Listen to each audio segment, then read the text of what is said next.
WSAZ News Channel 3 tonight. An explosive used underground in the mines causes a major headache above ground tonight. Plus, a bench-clearing brawl ends with the arrest of a coach, but more discipline may be coming. Good evening, I'm Tim Ayer in Huntington. I'm Amanda Barron in Charleston. First tonight in Logan County, where it appears it wasn't the refs, but police calling foul on the behavior of a coach at a high school basketball game. News Channel 3's Michael Klaus spoke exclusively with the school superintendent, who says this might not yet be case closed. Is brought down. The shot is in and out. All it took was a loose ball Saturday night to turn this basketball matchup into a street-style brawl. With Logan up 43-40 over the Scott Skyhawks, tight game tensions came out, bringing players, coaches, even police onto the court. But it's what happened after the players were broken up that's causing controversy. Local radio station WVOW provided us with this video. You can see something take place between Logan head coach Mark Hatcher and a Chapmanville officer. Now, Hatcher is facing assault and battery charges. While the video shows the entire incident unfold, to Logan County School Superintendent Phyllis Doty, it still leaves plenty of questions. There was never a penalty called, nor was he ejected from the game. Doty was at the game that night, though outside the gym, only able to hear the scuffle. She viewed the clip for the first time Monday. Shortly afterwards, I sat down with her to see how she will handle the situation. I will be looking into it and working with the authorities on this. Doty started her day meeting with Hatcher, saying the conversation went well, adding until she speaks with Chapmanville police, there will be no punishments handed out. I have no evidence to do anything right now. So in the meantime, he is still the coach? Yes. Calling a virtual timeout to look over the play, leaving the door open for more penalties, both for Hatcher and for the kids on his team. There could be. SSAC will file a report and send a report to the school. Now, the Logan County boys basketball team did not practice today. This was actually a designated off day before this situation even happened. All right. Hey, thanks, Michael. And we did reach out to Hatcher, but we have not heard back, at least not yet. Both southbound lanes of US 35 have reopened after a tanker leaked an explosive chemical onto the roadway in Mason County. One northbound lane is also expected to reopen soon. The tanker that was leaking was carrying hexamine that's used to make explosives in the mines. The chemical was in a watered down state, though, and it wasn't considered to be volatile. The leak happened near the junction of 3 Mile Road and US 35. The tanker hit something on the roadway, which ruptured part of it. A second tanker truck is at the scene right now, transferring the chemicals from the ruptured tanker. We have a crew there. We'll continue to monitor the situation and pass information along to you as it develops. On this Monday evening, there's a dampish chill in the air. Not that it's raining or snowing, but the humidity is high. Your first forecast, that dampish chill, producing a ground dampening shower at dawn. 35, we should be above freezing. Use the wind chill test just to be sure. A gray, breezy day will feature a midday spike in temperature to 40 or 42 before colder air bleeds in at the end of the day when some flurries will be close by in the upper 30s for the evening rush hour. HD dual Doppler radar, blue smudges going by to the north, Parkersburg toward Clarksburg. That's where there's a little light snow at this late evening hour. In the morning, I do expect damp roads from a ground dampening shower. Tomorrow night, as it gets colder, we could have a dusting of snow. By the way, the 7-day forecast has a touch of spring as we head into the official start of winter. I'll share it with you when I come back on WSAZ Charleston. Thanks, Tony. Neighbors in the Madison Creek area of Logan County are holding on to hope tonight. They were told they could be going home as early as Thursday. This is after a mudslide blocked the only way in and out of their neighborhood. WSAZ Charleston's Rahel Solomon spoke with one couple who says their growing family can't wait to get back home. For the Brownings and little baby Maya, who's not even a week old, the Candlewood Inn in Logan has become their home away from home. We're just trying to give her as much love. You might remember just last week, Megan told us about early contractions and that she had to be boated out along with her family because they live in the Madison Creek area of Logan where the road is shut down. Mudslides have made things too dangerous.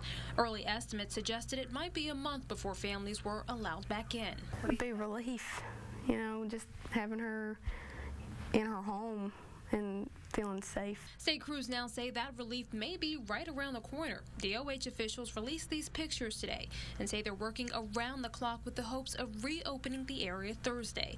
For newborn Maya, the only home she knows is room 316. I was hoping I'd be going, home to Madison Creek and, laying her in a crib and singing to her, but, we're laying in hotel beds and she's in a pack and play, not her crib. It's pretty hard. Hard because for Megan and Larry Browning, Maya is their firstborn. They envisioned this all happening a little differently. Being able just to feel at home, letting Maya see her room around that I took forever on. But with officials now saying a road could be paved to their home as early as this week, it looks like for the Brownings they may finally be getting the homecoming they hoped for all along, with a good story to tell when Maya's a little older. Now officials tell us Thursday is their goal, but they will not know for sure until Tuesday morning. Now to a neighborhood crime alert out of Huntington. Police there are still searching for the man who robbed a Salvation Army volunteer at gunpoint. She was asking for donations at Kroger on First Street when a man walked up to her, pulled out a gun, and demanded the donation money. Police say the volunteer ran inside the store and the suspect took off with the kettle and all the money inside. Still no arrest has been made. The body of a man missing for nearly a week has been found on a busy bridge in Huntington. Police tell us a passing tugboat spotted the body of Randy Martin II on one of the beams of the West 17th Street Bridge. Police say it appears Martin died from a self-inflicted gunshot wound.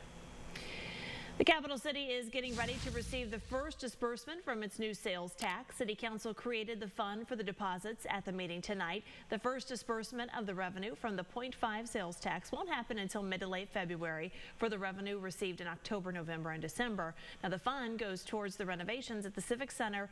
Businesses here in Charleston are required to collect the tax in addition to the state sales tax as of October. More money could be coming to help a section of Charleston become more energy efficient. City Council approved an application for a grant to be sent to the West Virginia Affordable Housing Trust Fund. It totals $45,000, and city leaders tell us the money will go towards improvements to the Smith Street Station building. Council members say if that grant's approved, they hope to begin the improvements within a few weeks after that. The plan to clean up the city of Dunbar is moving along tonight. Council approved the letters of intent for Phase 3 and the start of Phase 4 of the streetscape project there. The city plans to put in new sidewalks, street lights, and improve the landscaping along Dunbar Avenue. Phase 4 would extend the beautification project to Myers Avenue. Walking to and from school is about to get a little safer for students at Holtz Elementary School. Council adopted a resolution tonight that will allow the city to accept a $120,000 grant from the Department of Transportation. It's a part of a Safe Routes to School initiative. City officials say they plan on putting the money toward repairs along Hampton Road. Our children are our most precious assets, and we want to take care of them and make sure that they have a safe means of getting to school and getting home in the evening. The money will be used to make improvements to sidewalks, install more lighting in the area, and safe passage areas to encourage students to ride their bikes to school.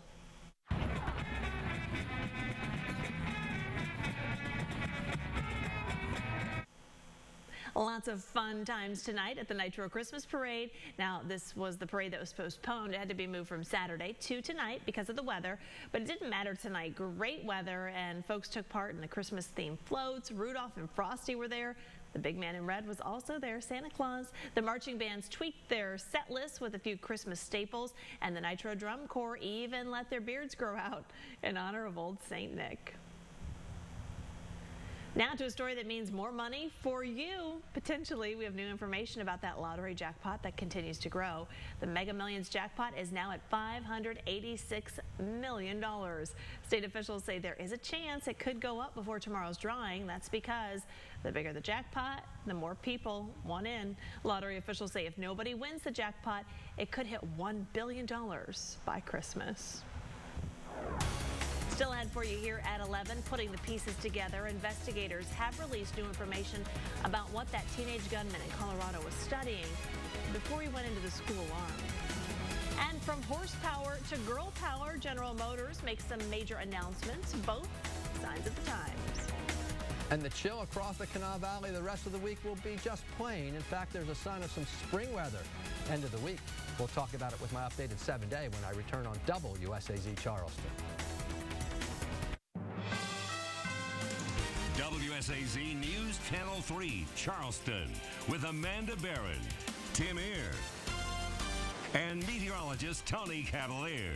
This is News Channel 3 Tonight.